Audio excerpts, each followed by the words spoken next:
The Empire of Hollow Promises, how Carillion built its own grave. Picture this. It's January 15th, 2018, and across Britain, construction sites fall silent. Hospital projects worth billions grind to a halt. School constructions are abandoned mid-build. Cleaning services at government buildings simply stop. The cause?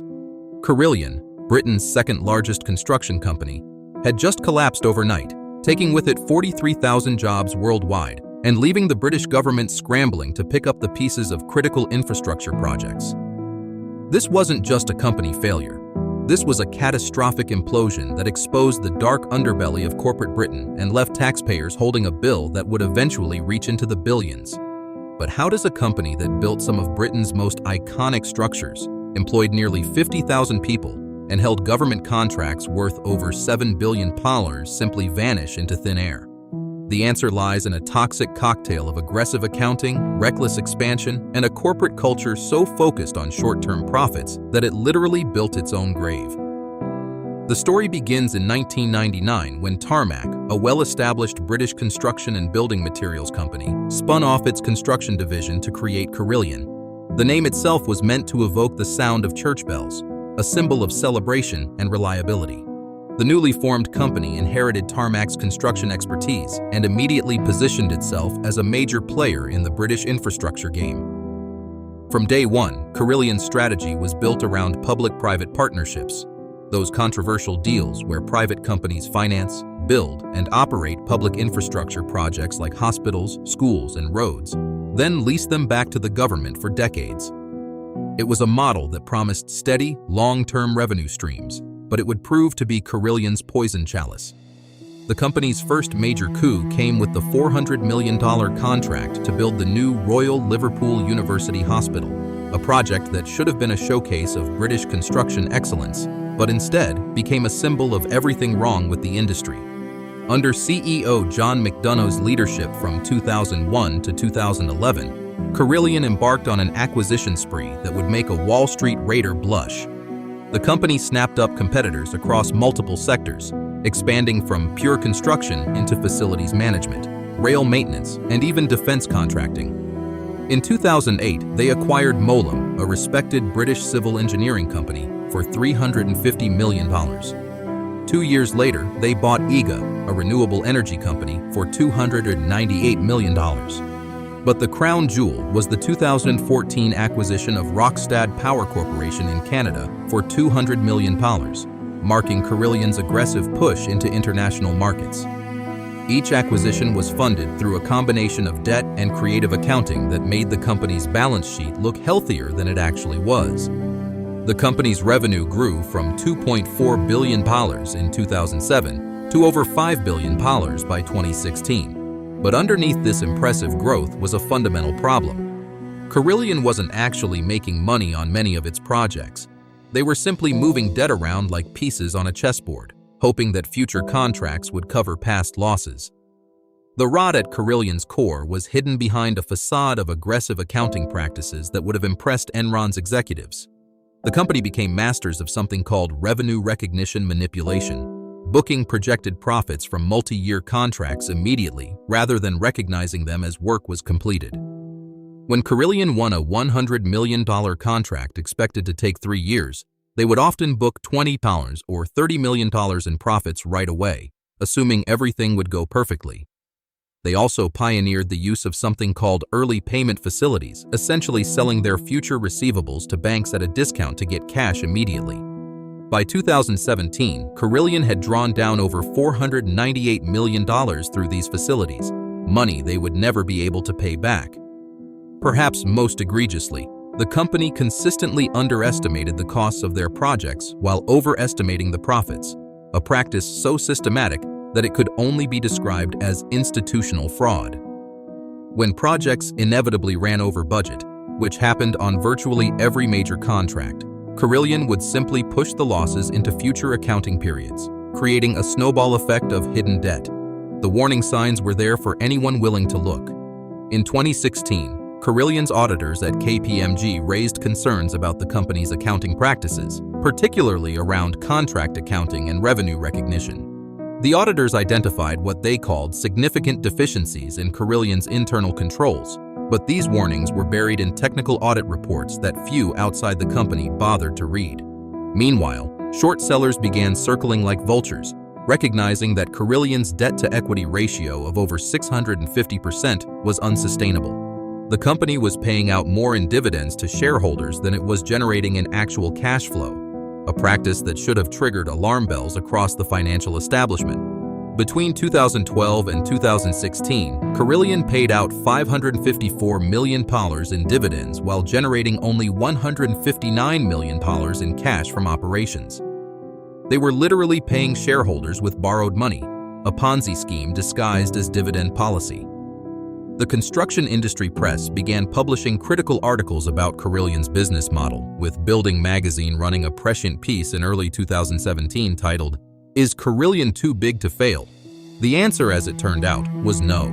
The beginning of the end came in July 2017 when Carillion issued its first profit warning, announcing that several major contracts were performing worse than expected. The company revealed that their contract with the Royal Liverpool University Hospital would result in additional costs of £45 million, while the Midland Metropolitan Hospital project would require an extra £75 million. These weren't isolated problems. They were symptoms of a systemic issue with Carillion's bidding and project management processes. The company had consistently underbid on projects to win contracts, then relied on change orders and variations to make up the difference. When clients pushed back on these additional costs, Carillion found itself trapped in loss-making contracts with no way out. The profit warning triggered a cascade of problems. The company's share price plummeted by 40% in a single day. Banks began demanding additional collateral for existing loans, and suppliers started demanding cash on delivery rather than extending credit. Richard Howson, who had taken over as CEO in 2011, found himself trying to plug a dam with his bare hands while water rushed through a dozen other holes. As autumn 2017 turned into winter, Carillion's situation became increasingly desperate. The company's pension deficit had ballooned to $587 million across 13 different schemes, money they simply didn't have. Their debt pile had reached $1.5 billion, while cash reserves had dwindled to less than $300 million. In a last-ditch effort to stay afloat, Carillion negotiated a standstill agreement with its banks, essentially asking creditors to freeze their demands while the company tried to restructure. They brought in consultants from PwC and investment bankers from Lazard, paying millions in fees to advisors while telling employees that cost cuts were necessary for survival. The government, recognizing the potential catastrophe of a Carillion collapse, held emergency meetings to discuss contingency plans, but publicly maintained that it was business as usual. Behind the scenes, however, officials were already identifying which contractors could take over Carillion's most critical projects and how to minimize disruption to public services. The final act of this corporate tragedy played out in the first weeks of January 2018. Carillion's banks, led by Royal Bank of Scotland and Santander, refused to provide additional funding without government guarantees. The company needed at least $200 million immediately just to meet payroll and supplier payments. But their credit facilities were maxed out and no one was willing to lend to what had become a corporate zombie. On January 14th, the board held an emergency meeting that lasted deep into the night, with directors conferencing in from around the world as they grappled with the inevitable. The mathematics were brutal and undeniable. Carillion owed more money than it could ever hope to pay back, and their pipeline of future work wasn't sufficient to cover their existing obligations. At 7 a.m. on January 15, 2018, the board voted to place the company into compulsory liquidation, making Carillion the largest construction company failure in British history. Within hours, thousands of workers were told not to report to job sites, suppliers were informed that outstanding invoices might never be paid, and government officials were activating emergency protocols to take over crucial public services. The immediate aftermath of Carillion's collapse was chaos on an unprecedented scale. The company had been responsible for maintaining 50,000 homes for military families, cleaning 900 government buildings, and providing meals for 130,000 school children daily. When Carillion disappeared overnight, the government had to scramble to ensure that hospitals stayed clean, soldiers had somewhere to live, and children didn't go hungry. The official receiver, acting as liquidator, discovered that Carillion's books were in such disarray that determining the exact scope of the company's obligations would take years. The pension deficit alone affected 27,000 current and former employees, requiring a taxpayer-funded bailout through the Pension Protection Fund. Subcontractors and suppliers, many of them small businesses that had extended credit to Carillion, faced their own potential bankruptcies as millions in unpaid invoices became worthless. The ripple effects spread throughout the construction industry, with other contractors suddenly finding it difficult to secure credit as banks became wary of construction sector exposure. The human cost of Carillion's collapse extended far beyond the immediate job losses. Construction workers who had been employed by the company for decades found themselves unemployed overnight, often discovering that their final paychecks would never arrive. Many had invested years of their careers with Carillion, building expertise in complex infrastructure projects that would be difficult to replicate elsewhere. The pension fund members faced cuts to their expected retirement benefits, with some seeing reductions of up to 10% in their projected monthly payments. Hospital construction projects ground to a halt, leaving communities without promised healthcare facilities and forcing the NHS to find expensive temporary solutions. The Royal Liverpool University Hospital, which had been scheduled to open in 2017, remained unfinished years after Carillion's collapse, with patients continuing to use outdated facilities while taxpayers funded yet another contractor to complete the work. Small businesses that had worked as subcontractors for Carillion faced a cascade of their own failures as unpaid invoices worth millions became uncollectible debt that many couldn't survive.